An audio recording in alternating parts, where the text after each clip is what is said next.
امام جعفر صادق علیہ السلام فرماتے ہیں کہ اللہ تعالیٰ نے حضرت آدم علیہ السلام کے ساتھ 140 پھل اور میوہ جات جنت سے زمین پر بھیجے۔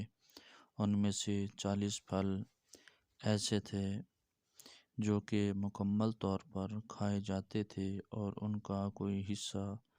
پھینکنے میں نہیں جاتا تھا۔ ان میں انجیر اور انگور وغیرہ شامل تھے، اور 40 قسم کے پھل ایسے تھے کہ جن کا ظاہری حصہ پھینک دیا جاتا تھا اور اندر والا حصہ کھایا جاتا تھا، جیسے بادام، اخروٹ وغیرہ، جبکہ 40 ایسے پھل تھے جن کا اوپر والا حصہ کھایا جاتا تھا اور اندر والا حصہ پھینک دیا جاتا تھا، جیسے خوبانی اور آلوچہ وغیرہ۔ حضرت آدم علیہ السلام جس پھل کی ٹہنی کو توڑنے کا ارادہ کرتے تھے پہلے خدا کا نام لیتے تھے، لہٰذا وہ ٹہنی سبز ہو جاتی تھی اور پھل دینے لگتی تھی۔ حضرت حوا جب ان ٹہنیوں کی کاشت کرتی تھیں تو اگرچہ وہ بھی خدا کا نام لیتی تھیں، اس لیے ان کی ٹہنی سبز ہو جاتی تھی مگر پھل نہیں دیتی تھی۔ اگر آدم علیہ السلام نے حوا علیہ السلام کو تمام ٹہنیاں توڑ کر دی ہوتیں تو آج روئے زمین پر کوئی بے پھل درخت نہ ہوتا۔ حضرت آدم علیہ السلام جس ٹہنی کی کاشت کرنا چاہتے، شیطان کوئی مخالفت نہ کرتا تھا، لیکن جب انگور اور خرما لگانے کا وقت آیا تو شیطان نے کہا، مجھے بھی شریک کرو اور ان درختوں سے مجھے بھی حصہ دو، ورنہ میں انہیں سرسبز ہونے نہ دوں گا۔ حضرت آدم علیہ السلام نے فرمایا، صبر کرو، جبرائیل کو آنے دو، وہ ہم دونوں کے درمیان فیصلہ کریں گے۔ جب جبرائیل علیہ السلام آئے تو جناب آدم علیہ السلام نے واقعہ کو نقل کیا تو جبرائیل علیہ السلام نے کہا،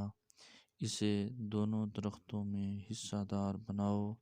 تاکہ تمہیں کوئی نقصان نہ پہنچائے۔ حضرت آدم علیہ السلام نے ان درختوں کا 1/3 تمہارا ہوگا۔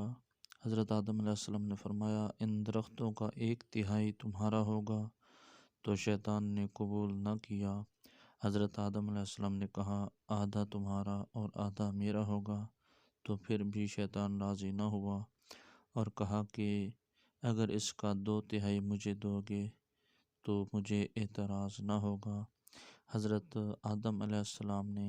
جناب جبرائیل علیہ السلام کے اشارہ پر قبول کر لیا، اور اللہ نے اس دن سے حکم فرمایا کہ انگور یا خرما کے پانی کو ابال آئے تو جب تک اس کا 2/3 حصہ ضائع نہ ہو جائے، ابلیس کا حصہ ہے، اس کا پینا حلال نہیں ہوگا اور اس کے لیے نجاست کا حکم ہوگا اور وہ شراب کہلائے گی، کیونکہ حصہ دار بننے کے بعد شیطان نے ان کے پودوں کے پاس پیشاب کیا اور چلا گیا۔ اسی بنا پر جب انگور کے پانی کو شراب بناتے ہیں تو